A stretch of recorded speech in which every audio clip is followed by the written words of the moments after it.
بسم الله الرحمن الرحيم الحمد لله رب العالمين والصلاة والسلام على أشرف الأنبياء والمرسلين سيدنا محمد وعلى آله وصحبه أجمعين.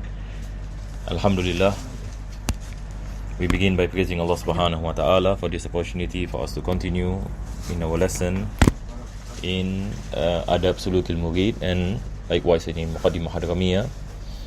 And we have entered into the month of Safar, and we are near to the month of Rabiul Awwal, and so we begin by praying to Allah subhanahu wa ta'ala. May Allah make this lesson a reason where our sins are forgiven, where prayers are answered inshallah ta'ala, and may Allah protect us from all forms of difficulties, trials and tribulations in dunya and akhirah, and may Allah make us among those who are close to Him, among those who are blessed with iman and taqwa, and may Allah bless us with husnul khatima, ameen ya rabbal alameen. So inshallah we will continue from where we stopped in Adab in Suluqil Murid. We are still in the chapter where Al-Imam Al-Haddad mentioned about how to restrain from laziness and disobedience. So we have come into the part where he speaks about the waswas of shaitan, and this is something that is of great importance. And we have to be careful about so many of these dangers that comes from the devil. So as what I mentioned many a times, that the devil, what he does, he is whispering, he waswas. So the devil cannot force human beings to perform sins. The devil cannot force, but what the devil can do is that the devil whispers. So psychologically, people can be influenced by the whispers of shaitan. So just like whenever a person keep on telling you to do something, at one point of time you decided to carry out what is being told, because you are influenced by that person. So here Al-Imam Al-Haddad mentioned so many of the whispers of shaitan that can make a person away from Allah subhanahu wa ta'ala. What are the examples? So he said that the shaitan, and he mentioned, indeed, if Allah has determined taqdeer that you are among the fortunate, then you will end up in the garden and you will end up in Jannah. Meaning, if Allah wants, Allah will put you in Jannah no matter how many sins that you commit. So there is no harm in you committing sins in that sense. So this is dangerous. If a person have this kind of misunderstanding and thought that he will enter Jannah despite all this acts of disobedience, it is ignorance, and it will make him away from Allah subhanahu wa ta'ala, and na'udzubillah min dhalik, and it becomes the reason of the wrath of Allah subhanahu wa ta'ala. But shaitan put it in a way that everything has been ordained, that human beings don't have this choice. So this is one of the aspects of learning the knowledge of aqidah, is that we are able to differentiate what is the truth and what is false. Then he mentioned, if Allah has determined that you are among the unfortunate, you will end up in the fire even if you are obedient. Now this is another thing, and he's saying that since it's taqdeer of Allah subhanahu wa ta'ala that you can and you will enter into the hellfire even you obey Allah subhanahu wa ta'ala. So at the end of the day, shaitan is telling this person, what is the point of you making ibadah to Allah subhanahu wa ta'ala? That Allah has ordained everything. So do not worry about sins. This is one of the whispers of shaitan. And many people in reality, if we look around us, we will find that there are people that are influenced by this kind of understanding. Nowadays, one of the common questions that people ask is the question pertaining to qada and qadar. And this is a reality. And this is one of the effects of the whispers of shaitan. And he attacks you in aqidah. He attacks you in the core of your faith. And he tries to confuse you. So this is one of the big issues and human beings, especially Muslims, are facing today. And this is the common questions that we get until today. So that is why it is important for us to protect ourselves from this kind of waswas. How do we protect ourselves? By having the knowledge, by the remembrance of Allah subhanahu wa ta'ala.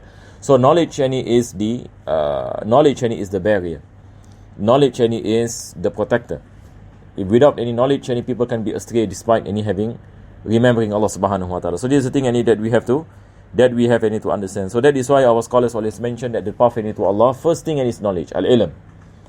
and then al-amal, yani knowledge and then deeds that are based on profound yani knowledge. This is the basic tenets of the path to Allah subhanahu wa ta'ala. May Allah bless us with tawfiq. And the most important knowledge is the knowledge pertaining to Allah subhanahu wa ta'ala, knowledge of aqidah, knowledge of tawheed or usuluddin.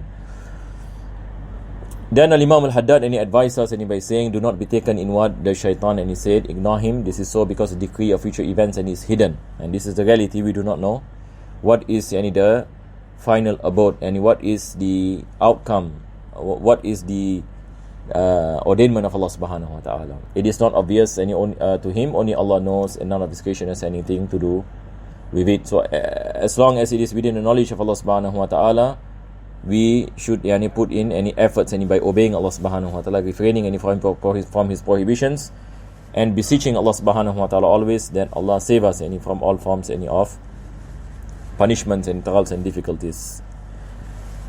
While submission and obedience are the surest argument of and proof of future good fortune, nothing stands between the obedient and the garden should he die in his state of obedience. So what is important and what is mentioned by Allah subhanahu wa ta'ala in the Quran is ati'u Allah wa ati'u Rasul.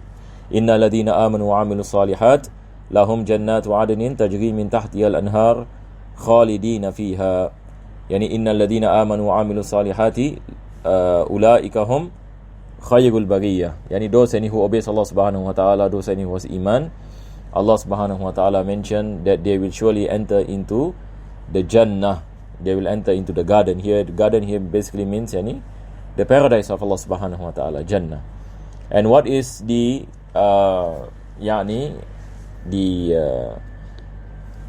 conditions on the entering the Jannah of Allah subhanahu wa ta'ala? It is by having iman and amal, by having faith in Allah subhanahu wa ta'ala, and by having deeds and taqwa to Allah subhanahu wa ta'ala.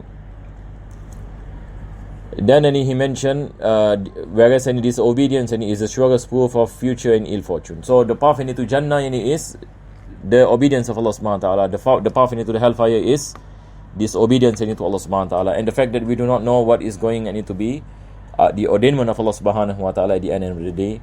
So we have to abide by his commandments and putting trust in Allah subhanahu wa ta'ala that Allah will forgive us and Allah will bless us with his mercy and Jannah. May Allah bless us with tawfiq and hidayah. Ameen. Ya Rabbal Alameen. So now we have completed chapter 10. We will enter into the next chapter. The next chapter, Imam al-Haddad speaks about the path to Allah. The path to Allah. On the states of the self and on being patient. So what is the meaning of the path to Allah subhanahu wa ta'ala? I think I mentioned this many a times. Just for a reminder and revision, that all of us, we are on the path to Allah subhanahu wa ta'ala. All of us, we are in the parable of travelers. As what our Prophet sallallahu alaihi wasallam mentioned, kun abiri sabin, be like a traveler. So we are in this life that Allah has brought us into this existence on this face of this earth, in the situation that we are in. And he ordained for us a certain amount of age that we shall live on the face of this earth, and he tested us with certain trials and commanded us with some obligations and prohibited us from performing some certain acts of prohibitions. So life in this dunya is a test from Allah subhanahu wa ta'ala, no doubt. So how are we able to fail to pass this test? And how are we able to take this path in the best way, that we are able to reach Allah subhanahu wa ta'ala, that we are able to attain the pleasure of Allah subhanahu wa ta'ala, the mercy of Allah subhanahu wa ta'ala. So Al-Imam al-Haddad mentioned, O dear seeker, know that the beginning to the path to Allah subhanahu wa ta'ala is patience. Patience is the key, because even in ibadah, in obeying Allah subhanahu wa ta'ala requires patience, and refraining from prohibitions of Allah subhanahu wa ta'ala requires patience. And in facing difficulties in life and tests of Allah also requires patience. So we require patience in obedience to Allah. We require patience in refraining from prohibitions, and we require patience from the calamities, or the tests from Allah subhanahu wa ta'ala. So patience patience and is the key, and this is the display of iman. So when a person has patience in these things, then he is able to attain success. He is able to attain any success in dunya and success in akhirah. So he mentioned, and it is patient, and the end and is thankfulness. The end is making shukr to Allah subhanahu wa ta'ala. So the mu'min is always between sabr and shukr. That when he is tested with tests, then he makes patient to Allah subhanahu wa ta'ala. When he is blessed with bounties, then he makes shukr to Allah subhanahu wa ta'ala. Its beginning is difficulty and its ending is a bliss. Its beginning is difficulty. The beginning of the beginning here refers to the life in this dunya. That of course whenever we work for something that is precious, we will face certain difficulties. Nobody face any easiness in attaining success, in attaining the pleasures of Allah subhanahu wa ta'ala. So there are many challenges, there are many barriers that we have to overcome, and this is the reality of the path to Allah subhanahu wa ta'ala. So many people are saying, for example, the more expensive a particular thing is, the more the challenges and the more difficult to achieve it. The more difficult to achieve it. And Jannah of Allah subhanahu wa ta'ala is expensive.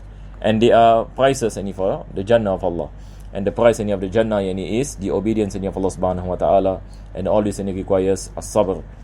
May Allah subhanahu wa ta'ala bless us with tawfiq. Its beginning is toil and weariness, and its ending and its opening of all doors. So life in this world requires patience, and that's what the author mentioned.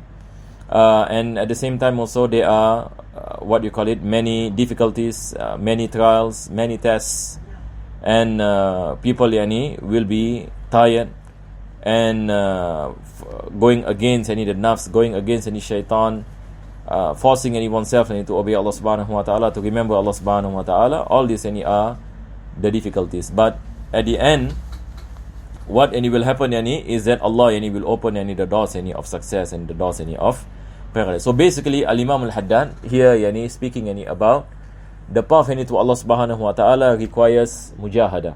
The word always use is mujahada, that the path to Allah subhanahu wa ta'ala, it requires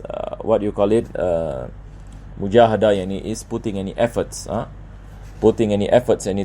attain displeasures of Allah subhanahu wa ta'ala. As what Allah mentioned in the Quran, وَالَّذِينَ جَاهَدُوا فِينَا لَنَهْدِيَنَّهُمْ سُبُلَنَا. Those who has mujahada in our path, then we will open for him the doors to our mercy. So the key is mujahada. So there is nothing that we can attain except by toil, by efforts, by mujahada, by putting in the efforts, by sacrifice. Now this is a better word, by sacrificing ourselves, and by sacrificing our wealth, by sacrificing everything to attain the pleasure of Allah subhanahu wa ta'ala. And then he mentioned its beginning is toil and weariness, and its ending is opening the futuh al-arifin, that Allah bless openings of goodness, openings of knowledge, openings of secrets, revelation of secrets, and arrival at the utmost of the hope and the ultimate desire, which is attaining this maqam, this level that a person becomes close to Allah subhanahu wa ta'ala. So the more we obey Allah subhanahu wa ta'ala, the more we sacrifice for the deen of Allah with sincerity, with ikhlas, and the more we refrain from the prohibitions, and the more we remember Allah subhanahu wa ta'ala, and we abstain from the whispers of shaitan, then the more we get closer and closer to Allah subhanahu wa ta'ala. Arrival at the presence of him, being comforted by him, and standing in the nobility of his presence with his angels before him. A person reach this level, or this station, the station of sainthood, the station of the people of Allah subhanahu wa ta'ala. So here Imam Al-Haddad is telling us the purpose of life, and this is the purpose of our life. The purpose of our life, how are we able to take this path, just like how the servants of Allah subhanahu wa ta'ala took this path, and how are we able to attain this level and this station of closeness to Allah subhanahu wa ta'ala, and to attain the pleasure of Allah subhanahu wa ta'ala in this life. So this is any the ultimate. This is any the ultimate any success. So here Imam al-Haddad and is speaking any about goals any in life, the ultimate goal any in life. So that is why we Muslims any we must be clear on this. We should not any be confused by all these worldly things any around us. We should not any be deterred or swayed any from our correct any objectives any in life. This is our objective, as what Imam al-Haddad any mentioned. So our objective any in life any is not any the dunya. It is not any about becoming rich. It is not any about becoming any an entrepreneur or what you call it. That is not our ultimate any objective. But there is no harm any, of course, any for a person any to achieve, for example, any a certain career and so on and so forth. But here what we are saying is that at the end any of the day, the goal and the objective, and what is any the main any goal and the objective. This is any the question that we have to find any the answer. So at the end any of the day is to attain the pleasure of Allah subhanahu wa ta'ala. Because at the end of the day we are the servants any of Allah, and we will return any to Him, and He will reckon us. He will reckon us on what any we have done any in this world, and then comes any the day any of judgment, and where human beings any are questioned any by Allah subhanahu wa ta'ala, then Allah will open any for them and the doors any of His mercy. This is what any we hope for, inshallah, and we pray always that Allah subhanahu wa ta'ala is any our affairs in this dunya and is our affairs in the akhirah, and may Allah subhanahu wa ta'ala bless us any with tranquility and sakina, and bless us any with goodness and taqwa and iman, and may Allah any bless us any with husnul khatima, ameen ya rabbal alameen. Inshallah yani we will enter into Muqaddimah Hadramiyah.